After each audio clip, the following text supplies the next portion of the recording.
Hey there, and welcome to the Brittany Wheeler Show. Join Brittany as she interviews incredible people whose stories will uplift you and remind you the life you long for is just ahead. Buckle up for an inspirational ride to your best life. Take it away, Britt. The visionary, the author, the leader, the mom, the friend, the follower of Jesus. And follower of Jesus. Mother, obviously. Yeah. Mom. So anyways, I would love for you to share a little bit about your book and how did we even get here inside of this glass house? Oh, gosh. How did we get here? Because one day I thought, how fun would it be to turn a greenhouse into a glass house where we could podcast from? No, actually, so the way this came about is because I have a friend of mine from church, and we were talking about this idea of being authentic. And he is in the space of influence, right? So we're talking about that. How do you live in that space? And he actually made the comment, we use the phrase around here that we live in a glass house, and we always have to be aware of that. And as soon as he said it, instantly I knew. I was like, oh, that's the title of the book right there. Actually, he's a really great friend, and I'm excited to get him the manuscript. I'm hoping that he's going to do the foreword. Anyway, so that's the content. Now, the idea, the glass house. How many times do we, before we even step out the door, have that internal conversation in our own brain where we go, oh, I don't know if I can go into this place because, and we hold ourselves back from things, or we even shift how we show up, how we dress, how we act, how we talk, all of these things because we feel so visible that it's sometimes scary or sometimes not healthy even. And so when we're living in that glass house, the easy answer would be to say, oh no, let's just leave the glass house and not be in it anymore. But as we know in our world, that's not really possible. I mean, we can shut down and not talk to anybody, but that's also not healthy. So what about changing the conversation? Instead of trying to leave the glass house, let's live in it in an authentic and healthy way. Let's be visible to the world, but let's be a force of nature. Let's be who we were truly created to be and not some weird version of ourselves that we've tried to make up. I love it. The book will come out. It's 10 chapters with not only your own experience, it's having tools and resources and thought-provoking moments that are going to invite the reader to not only engage with their present sense of their own glass house, but what does the glass house look like moving forward? Somebody gets that book and they have it in their hand. They come up to you at the grocery store. What do you hope that they are sharing with you as a result of reading your book? So my hope is that they're sharing a tidbit or a tip or a story that helped them to be okay in their glass house. I don't want to give too much away, but the beginning of the book actually talks about how we can either live in this place authentically or we can live in a cage or a trap. Right? We can get trapped in that space. And so my hope is that they come up and say, man, I'm so excited. I've been applying this piece and it's helped me to feel more free, that I can be authentic and visible and not feel like I have to hide. Love it. Let's say somebody's listening right now and they are maybe deep down hearing what you're saying, but as they rise up to other surfaces of themselves, they're pushing down that need for the help that potentially you're offering. What would you say to that person to lead them towards your book, to lead them towards really uncovering what is their glass house? So in the book, we talk about this, how we can get caught up. I call it ego only because there's a certain level of ego that you have to build a business or to be an influencer or to put content out, right? To be able to put your face out or something that you created. So that ego is also the thing that trips us up because we can get so caught up in the ego that then we forget that we do need help. We need to have these conversations. So to that person that's kind of hesitant, first of all, I would say it's a book. Nobody's watching whether or not you read it. So it's okay. It's fine. But then secondly, instead of withdrawing from that, how about entering the conversation? Because with you entering into that conversation, you never know who you're going to inspire to also enter the conversation. So don't hold back from it because it's not just for you. My mom gave me a great phrase when I was younger. She said, never, ever, ever waste a lesson. And never forget that you are going through that lesson, not just for you, but for the other person that's going to come after you. So learn your lessons well every single time because somebody else needs it. Somebody else needs to know what it's like and be okay. So learn your lessons well and don't stop from asking for help because all of us need help. I'm a coach, but I need a coach. Actually, I think I have like 12. They rotate.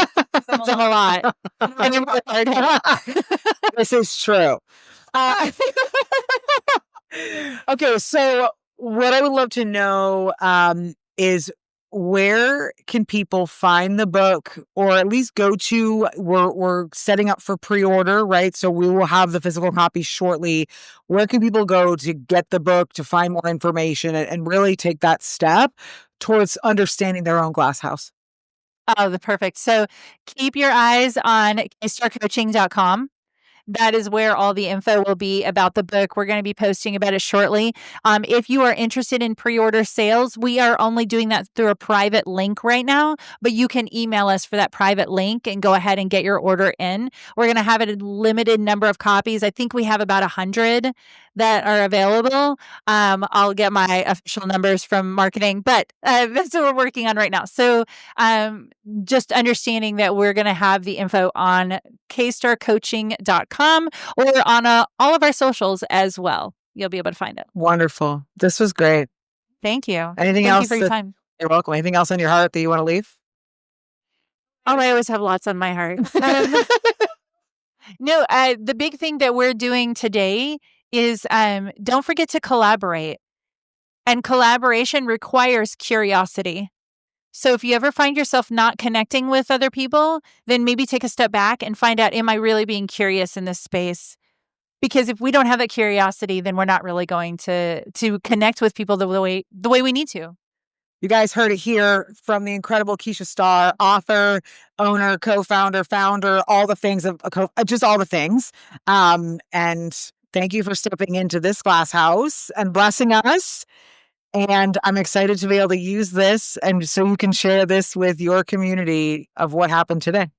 Oh, thank you, Brittany. And y'all, if you have not already, make sure you connect with the incredible, incomparable Brittany Wheeler with the Brittany Wheeler Show. I cannot wait to see all the things that your show is going to do, continuing to tell extraordinary stories with ordinary people. Thank you. Love you, friend. My name is Gerard Newkirk. I am the founder and CEO of Genesis Block and Newkirk Lytics and the author of Newkirknomics, the blueprint to build a neighborhood economy. And the reason why I'm here at SparkILM is I work a lot with local businesses and entrepreneurs, and I've written an entire book about building a new system to measure the neighborhood economy, which is what I call the closest economic layer to our quality of life. So I spend a lot of time around local entrepreneurs, businesses, innovators, policymakers to give them a different perspective. Data-driven, but a different perspective. And it's quantitative and qualitative. It's data, but it's also the lived experiences of the people that actually live it. Love it. And you are so incredible in this community. So thank you for taking this hot seat for a second. All right. Okay. When the weight, this is a good question for you, actually. God planned this. When the weight of your influence or leadership becomes heavy, how do you find peace and where do you go for support? That's a good question. I spend the first part of my day isolated. So that's almost like my download from the universe. And my dad is a man of very few words, but obviously I'm at sea. So there's a really deep connection there. And he settles me a lot. He speaks more in nods and It's different, man. It really settles me. So a lot of times because I get a lot of calls, a lot of texts, a lot of people that are reaching out that have real challenges that they don't want visible. And so it does get really weighty. I have my own challenges with my own experiences.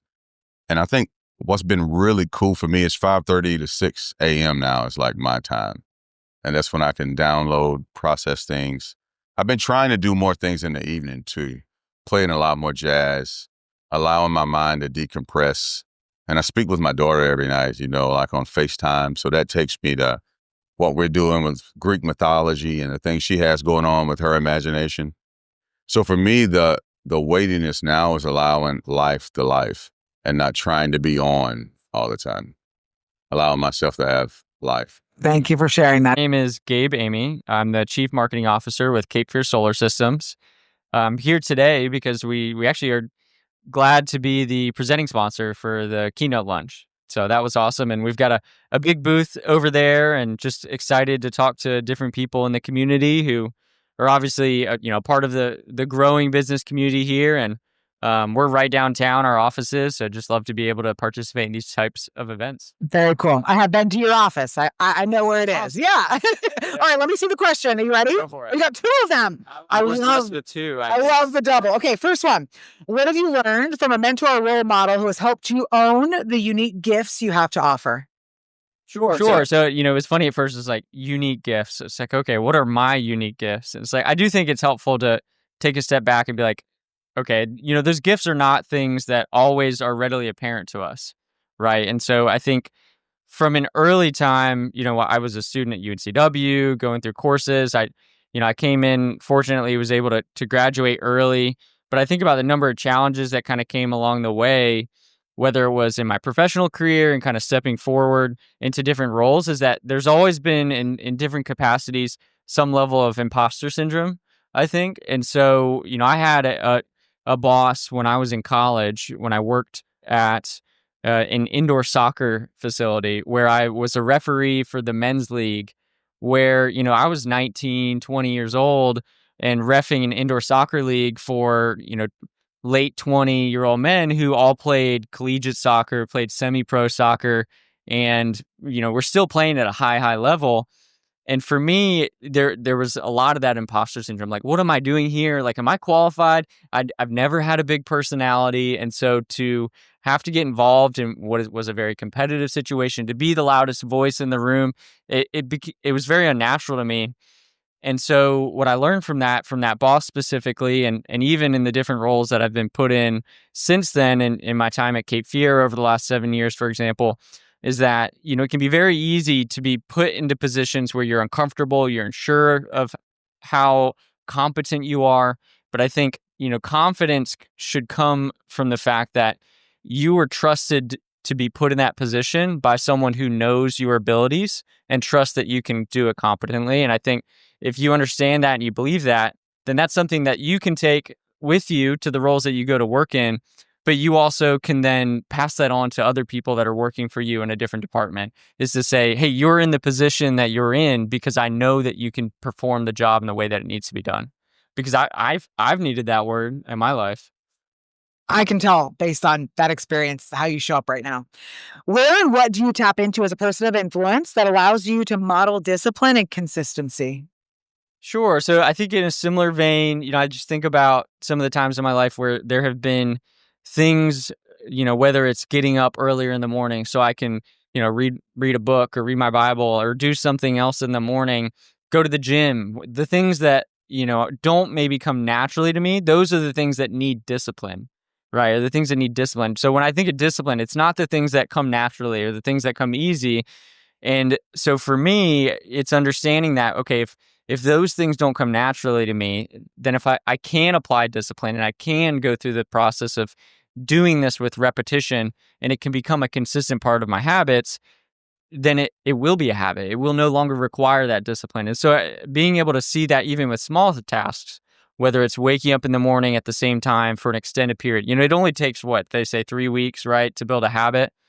And so if you can do that, it's understanding that, these things that you want to be able to do will not always require the discipline that they once did. And I think looking at tasks at work, with our team, the other thing that I just try to understand is that when I'm asking something of a member of my team, I can't put myself in the position of asking them to do something that I wouldn't be willing and able to go and be disciplined about doing myself. And so I think that's just something that I try to be mindful of, is if I'm asking other people to go do this, then I better be doing it. I love it. I'm Nicole Brugman, and I am with Cape Fear Solar Systems. And yeah, I'm here to, share some about my business, I guess. And, I'm kind of early in the solar side and the sales side, but yeah, I'm really just here to learn. So, Well, welcome. All right, you ready for your hot seat question? yeah. Okay. As you grow in your influence, what is the impact you want to leave in your role, your job, or your business?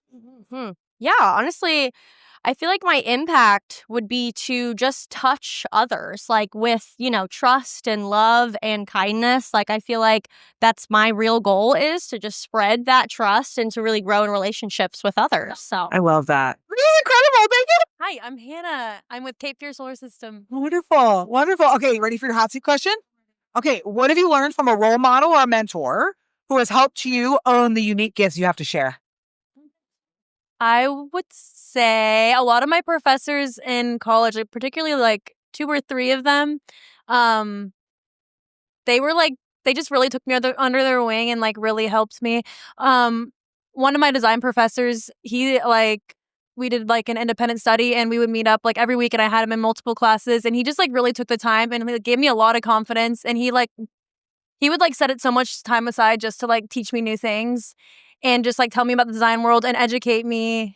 And just, yeah, I just felt like he like really cared and wanted to show me like all the design world has to offer and what I can do too. So he gave me a lot of confidence. Well, thank you for sharing that and coming into the glass house. Kelly Robertson running for City Council, City of Wilmington. Elections November 14th. Early voting starts the 16th of this month. Incredible. Awesome. Okay, you ready for your hot seat question? Let's go.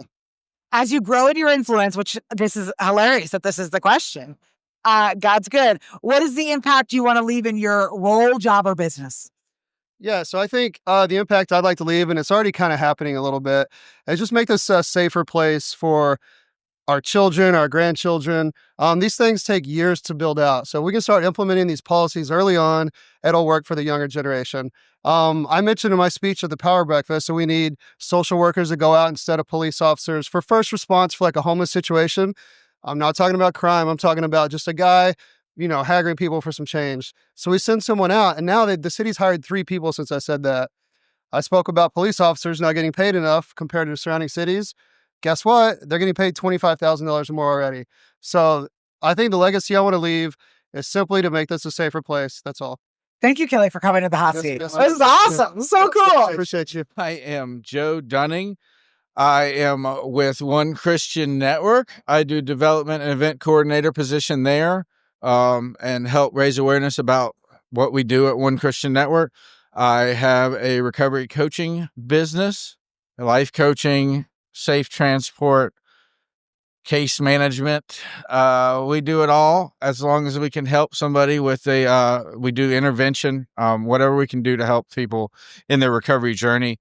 That's called Coastal Clarity Coaching. I love it. I love it. Are you ready for your questions? I am ready for Okay. the question. What have you learned from a mentor or a role model who has helped you own the unique gifts you have to offer?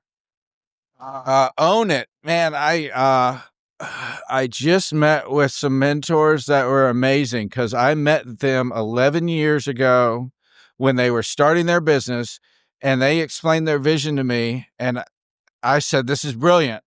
And it's taken them a long time to get going. And so I said, dude, how did you stick with it? Husband and wife, they saw a vision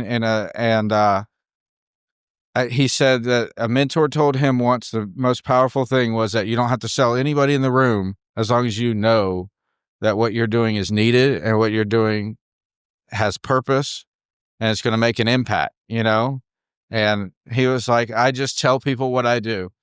And if they don't buy in, that's on them. They don't see the vision. That's fine. Right.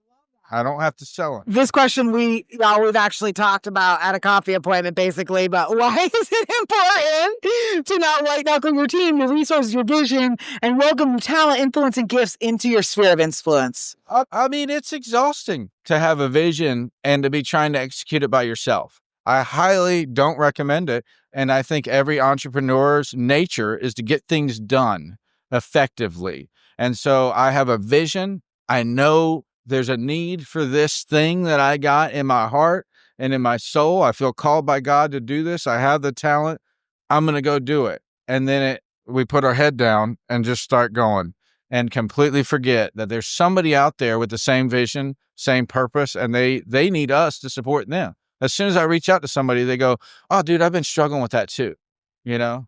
Yeah. Thank you for sharing. Thank you for coming to Spark, even though I know you personally in real life, but thank you for coming. It's been awesome. Great being here. Great being here. Yeah. My name is Arian. I work with Genesis Blog, and I'm here at Spark because we're part of the coalition, but we also offer resources for small business owners. So we like to connect with the different businesses in the community. I love it. Are you ready for a question? I am. Okay. Although it can be tempting to make decisions based on emotions and noise around you, what is a tip to being grounded in your decision making? I feel like that's important to me because I do feel like a lot of my decisions I would like to base off of my emotions, but I try to be more, how should I put it? I try to look at the outcome of what my decisions would be if I act on my emotions. So if the outcome is not ideal for me, or it might result in a negative outcome, I try to think of a more like productive way to handle situations instead of, basing off my emotions. Thank you so much for sharing. Thank I hope you enjoy the rest of Spark. you so much. First of all, like and subscribe. I don't know where this is going first, but you should. Yeah, so like and subscribe. I'm talking here. Yes, like and subscribe. Hit the notification bell, and there you go. Okay, and who are you, and what are you doing at Spark? I'm Jack Fleming, and I run a social media marketing company called Socialry. I also started a content research software company called Phrase, and I run a weekly entrepreneur education event called 1 Million Cups. I'm at Spark to prospect and meet great people and learn from these great people, and really just to be on this podcast. I love it. I mean, I did invite you on, and are you actually impressed? You did, and she was like, "We're gonna do it in a glass house," and I said, "Am I gonna be able to fit in this glass house?" And I'm about to break this window. So, and that's a metaphor. Okay, so here's the question: when the weight of your influencer leadership becomes heavy, how do you find peace, and where do you go to for support? Yeah, I think the best baseline to have if you're in business, and for me, it's following the Lord. So I'm a Christian, and how do I want to say this? Anytime it's something hard, or really anytime, I'm just going to try to go to prayer and ask for guidance, because we need that stability. Oftentimes in entrepreneurship, it can be lonely, or you just don't know the direction you're going, or you have all these people depending on you, and there's just this weight. And so you just got to go to the one who's come before, who can just give you that eternal comfort. And I find it through prayer and getting in the Word, and just my relationship with the Lord. Thank you for sharing. I hope you enjoy the rest of Spark. I hope you do too. Hi, I'm Suzanne Millis-Winkler, and I'm here at this event because mainly you're here, Brittany. And it's so much fun to see small businesses grow and thrive. And for me, it's a joy to come this afternoon and check it out. Thank you. Thank you for coming. Okay, are you ready for your question? Oh, yeah. You've been the number one fan on this live stream. I know. I've been watching. I've seen you guys. She's volunteering, watching, and then came down and is doing this interview. Okay, how are you able to show up authentically as yourself, no matter the team, group, or person you are connecting with? Such a good question, Brittany, I tell you. And, in this day and age, it's really, really important. And one of the things that super helps me is that I really spend my quiet time in the morning with the Lord. And it's really being grounded in my identity in Christ. That is super important to me. And then along with that, and this is something I've been learning, I need to be humble. I need to listen. If somebody has a different opinion, a different way of life, maybe I don't agree with it, it's okay. I want to ask questions. I want to find out. I want to grow. I want to learn. And if they're curious about me, I'll share about me. If they're not, that's okay too. But that really helps me and communicating with others and loving others. And that's super important. Drop the mic. That was your 2 minutes. That was incredible. And there's going to be some people blessed. So thank you for sharing that. I love it. You're just wonderful. To run errands. That's how effective. This is how effective. Well, I'm actually going to get stuff ready for my art show next week. I'm retired, but I'm busy. I'm just saying I'm busy. Well, I love you. I'm grateful for you. Thank you for coming. Okay. So my name is Olivia Chavez Carroll, and I'm here to just honestly connect with everyone here. It's amazing to see how many people show up for themselves. You know, far too many times we have people that come to these events and they think they're here for their companies or for the people that they work for. But then halfway through the day, you realize and you see a switch and they start to present themselves for themselves. And that's why I'm here, because I'm here for them. I'm not here for some company. I'm here for them, for the person.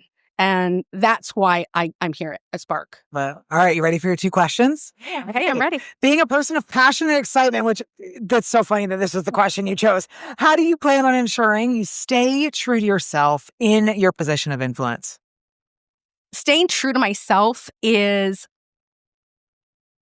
that's a big question. So one is to not let others take space inside of me, not just up here, not letting them rent space, but keeping my smile, staying happy, and staying alive. I know that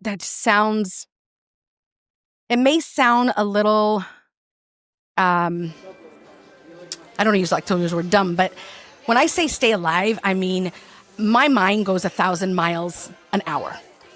Okay, so part of that is when I'm walking around, I smile at people who don't smile. I take on conversations with people who they may look at me and I'm like, hey, because I do see people. I want people to know that I am genuinely interested in them. It could be anything. It's not just about the simple small talk. I'm genuinely interested in what people are doing in their lives. I'm attracted to people's spirit. And if I can stay true to that, I can stay true to myself. I love that. Thank you. Thank you for going deeper on that one too. 6, what would you say is important to do daily in order to ensure you are showing up as the best leader or person of influence around you? So daily, taking time for myself in the morning. When I don't take that time in the morning for myself, I'm a hot mess. From the moment, if let's say I get up in the morning and it's 3:30 in the morning, if I don't take that time at 3:30 in the morning to step outside of my bedroom, to whether it's get a glass of water, sit on the couch, get my Bible, take some notes, journal, and allow myself to either fall asleep on the couch or go back to my bed, but at least take that time to myself, take that time to talk to God, take that time to think about my day, then my day is a hot mess. Because then I wake up and I have no idea what I'm supposed to be doing that day. So that time to myself, I'm a caregiver to my parents. My father is 81 and everyone swears he's 65. He is the Energizer Bunny. He's the Road Runner. I literally understand now how it is to live with me. So I have to, even if I do it the night before, like I make this list the night before, it almost doesn't help if I don't take that time in the morning. So. Thanks for being on the show and for being on Spark. You're welcome. Yeah. My name is Krishana Jackson Perry, and I am in policy, and I am here to support a friend. Love it. Okay, are you ready for your question? Ready for my question. Also, your face looks incredible. Keep looking at your lips. I'm like, they're amazing.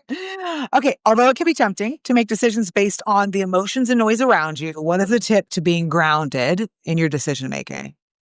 It is very easy to make decisions based on what is going on around you, and I have been having an exercise in making decisions in uncertainty lately, and so I think that you look at what are the current facts and how does that align with my longer term vision and my longer term goals. What decision can I make right now that's still going to get me closer to where I'm trying to go? Thank you so much. Thanks for coming. Hey, you're welcome. Thanks for having me. You're welcome.